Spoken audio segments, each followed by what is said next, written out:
근데 요즘에 점포 옆에 똑같은 점포, 그 앞에도 똑같은 점포, 그 점포 옆에 또 점포 이렇게 들어오던데 또 무인으로요. 이 인형 뽑기 가게가 그렇더라고요. 이게 규모도 작지가 않아요. 꽤 크던데 이게 뭐 처음에야 재미로 1,000원 한 판 하지 이게 될 듯 말 듯 하면 순식간에 한 돈 10,000원 써버리거든요. 그런데 사실은 뽑은 적보다 돈만 쓰고 허탕지는 거 많은 상황에서 그렇죠. 아 내가 이거 좀 잘할 걸 했던 내 실력이 부족한 탓만이 아니었다. 이게 무슨 말인가요? 인형 뽑기 기계가 코로나19 이후에 우죽순 생겼습니다. 네. 그런데 과거에 나름대로 뽑기 고수로 자부하던 이들도 최근에는 인형 뽑기 도저히 안 된다고 토로하는 경우가 있습니다. 아 그래요? 실태를 조사해봤더니 그 내막은 충격적이었습니다. 연습을 안 한 거 아닐까요? 연습을 안 했다기보다 일부 인형 뽑기 기계의 경우에는 집게의 힘을 약하게 조정해서 애초에 잡지 못하게 조절을 해두는 상황이었습니다. 아 뿐만 아니라 잡았다고 하더라도 인형 배출구를 임의로 조작해서 빠져나오지 못하게 조작을 하는 경우도 있었습니다. 뿐만 아니라 일정 횟수 돈을 넣어야 비로소 집게 힘이 강하도록 조작을 함으로써 확률을 조작하는 현황도 적발되었습니다. 아 돈을 어느 정도 넣어야지 집게임이 강해지는 그런 수법도 있어요? 이와 같은 조작도 쉽지 않은데 기술이 발달하다 보니 범행 수법도 날로 진화하고 있습니다. 이와 같은 범행들 상당한 조작으로서 게임물 관리 위반 등 사기에 해당할 여지가 다분한 범죄라고 할 수 있습니다. 아 이게 내가 이제 이 기계를 산 사장이에요. 그래서 아 요즘에 이거 거의 1,000원에 다 따가던데 인형을 다 뽑아가던데 이거 좀 난이도 조절을 해야겠다 해서 아까처럼 뭐 집게를 좀 약하게 한다든지 뭐 집게를 하나 좀 줄인다든지 구멍을 좀 작게 한다든지 이런 것들 다 네네. 불법이에요. 조작이고 불법입니다. 인형 뽑기는 게임 산업법에 따라 등급 분류가 필요한 게임기입니다. 우리나라 초중 고등학생들도 많이 이용하는 게임기입니다만 이에 따라 사행성 게임기는 아니지만 전체 이용 가능한 등급 분류가 필요한 게임기라고 할 수 있습니다. 이에 따라 게임 산업법의 규제를 받게 되는데 등급 분류를 받은 내용과 다른 게임물을 제공하거나 기계 자체를 개조했다면 2년 이하의 징역 등에 처하도록 하고 있습니다. 더 나아가서 확률을 조작해서 재도전을 유도하는 등 사행성을 조장할 경우에는 5년 이하의 징역 등에 처하도록 하고 있습니다. 인형 뽑기 근데 기계에서 얻은 인형 있잖아요. 이거를 거꾸로 이제 중고 사이트에서 되파는 경우도 있는데 이게 뭐 도박죄에 해당할 수 있다 뭐 이런 얘기도 있는데 이게 좀 근거가 있는 얘기인가요?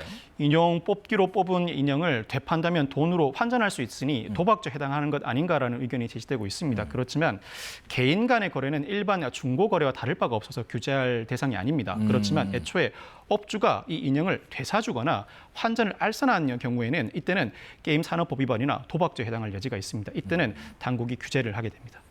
이 인형 뽑기 또 쉽게 보면 안 되겠습니다. 이거 뭐 조절하고 하는 것들 다 사기죄 불법이 될 수도 있다고 합니다. 자, 이주의 사건 마지막 사건입니다. 경기도 수원시 한 주민복지센터에서 일하는 한 공무원의 일과 중에 하나가 폐 건전지함을 뒤지는 것이다라는 보도가 났는데 공무원들이 왜 여기를 뒤지고 있습니까? 수원시 환경국에 따르면 2025년 시의 주민 1인당 재활용 가능 자원 분리수거 목표량이 폐전지 205톤, 종이팩 100톤, 투명 페트병 950톤에 이릅니다. 전국 기초 지자체 중에 수원이 가장 인구가 많은 지자체인 만큼 목표치도 가장 큽니다. 이에 따라서 나름 주민들도 분리수거를 실시하고 있고 수거 대행업체가 분리수거물을 수거해 가고 있는데 정부 합동평가에서 수원시가 번번이 목표 달성을 하지 못하고 있다고 합니다. 이에 따라 수원시 일선 공무원들이 울며 겨자 먹기로 이 목표치를 채우기 위해서 인접 지자체 등을 돌아다니면서 폐 자원을 수거하고 있다는 것입니다. 아 그거 할당 목표치 채우려고 폐 건전지함을 일일이 찾아다니면서 수거하고 있다. 그렇습니다.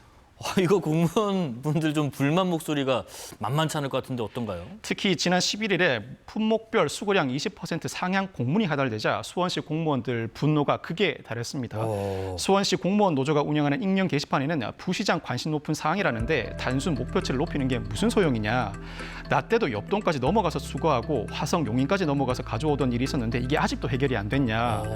화성시 한 아파트에서는 수원시 관용차 아예 출입을 금지한다더라. 그리고 화성시 건전지 수거하러 갔다가 수거 대행업체에 걸려서 망신을 당했다는 동료도 있다는 호소가 나오고 있습니다. 이 목표치 폐건전지 채우기도 힘든데 할당량까지 상향을 해버리니까 말씀하신 것처럼 뭐 남의 동네도 가고 인근 지자체까지도 가서 막 뒤져서 가지고 오고 이제는 그걸 아니까 애초에 주민센터 차량은 못 들어옵니다라는 이런 웃지 못할 상황까지 있다고 하는데 지금 수원시뿐만 아니라 다른 지자체도 지금 재활용 가능 자원 분리수거 할당량이 있을 거예요. 맞습니다. 그러면 다른 지자체도 비슷한 일들이 일어난다는 건가요? 그렇지는 않습니다. 대부분의 지자체는 수거 할당량 자체를 부여하지 않습니다. 앞서 2018년에 읍면동에 수거 할당량을 부여했다가 문매를 맞았던 파주시가 있습니다. 파주시는 현재 폐자원 분리배출 홍보와 인센티브 제도를 알리는 데 주안점을 두지 할당량은 폐지한 지 올해입니다. 더군다나 화성시나 용인시는 애초에 할당량을 둔 적이 없다는 입장을 밝히고 있습니다. 참 요즘에 공무원 지원하시는 분들도 많이 좀 낮아졌다고 하고 좀 줄었다고 하는데 참 그런 말이 나오는 것 같습니다. 내가 이러려고 공무원이 됐나 싶은 불만의 목소리도 나오는 이주의 사건이었습니다.